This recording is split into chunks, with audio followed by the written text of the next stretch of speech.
Hi YouTube friends. I made an important discovery about my unknown European radio, and it was just a fluke. I was watching TV about this show about how Hitler was taking the artwork out of Europe. I think it was called The Rape of Europa. He was taking all the artwork out of the museums, and I saw this statue, and the French people had this in the Louvre, and they were taking it out before Hitler got into Paris. And this statue is called Winged Victory of Samothrace, and it has the winged goddess of victory, which is also Nike in Greek, standing on the prow of a ship overlooking the sanctuary of the great gods. They should have gods with like a little g, I think, on the island of Samothrace. And this I'm reading from the Louvre itself. It says this monument is probably an ex-voto offered by the people of Rhodes in commemoration of a naval victory in the early 2nd century BC.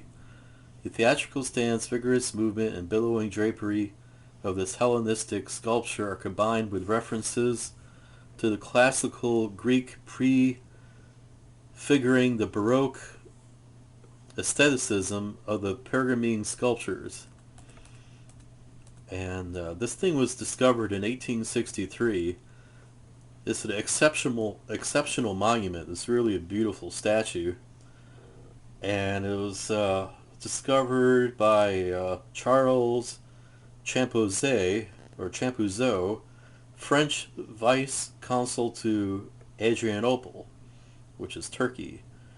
The goddess of victory, Nike in Greek, is shown in the form of a winged woman standing on the prow of a ship, braced against the strong wind blowing through her garments.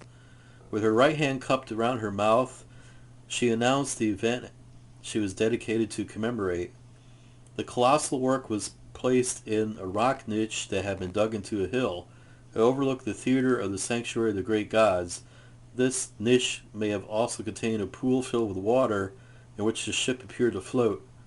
Given its placement, the work was meant to be viewed from the front left-hand side.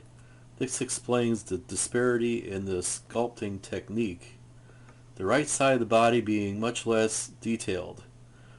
This highly theatrical presentation, combined with the goddess's monumentality, wide wingspan, and the vigor of her forward-thrusting body, reinforces the reality of the scene. And this is also on the Louvre. This is a close-up of it. But I'll tell you in a second how this relates to the radio that was given to me. So here it is. This is the statue. I think it's in focus. And it's the victory of Samothrace. And the arms are missing on the statue. This part here is not original. This was added. And this is the ship that she stands on. And what happened is she just flew down. She just alighted onto the ship. And she had her arm cupped around her mouth. And originally they thought she was holding a wreath, but they did find the hand. And unfortunately it's missing the arms and the head. But it's still a remarkable statue. It's really, really good. And so, okay, let me show you the radio now. Remember, this is the victory of Samothrace.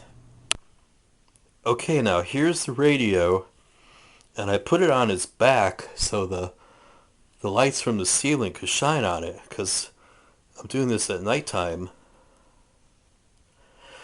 And I gotta zoom in on the insignia here.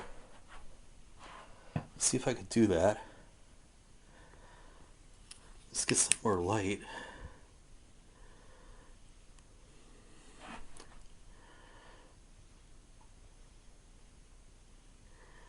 And I want to draw your attention to what's inside the V. It's the statue. It's the statue of the Winged Victory at Samothrace.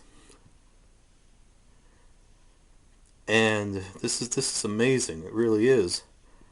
So she's standing in front of that V, and I'm sure the V is for victory, and it's got to be for victory in Europe. It's European victory and American victory and Russian victory too over Hitler and over Mussolini.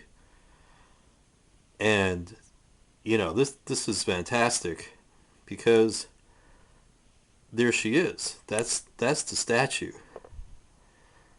Now, it's not perfectly represented by the insignia, but I think they did the best they could.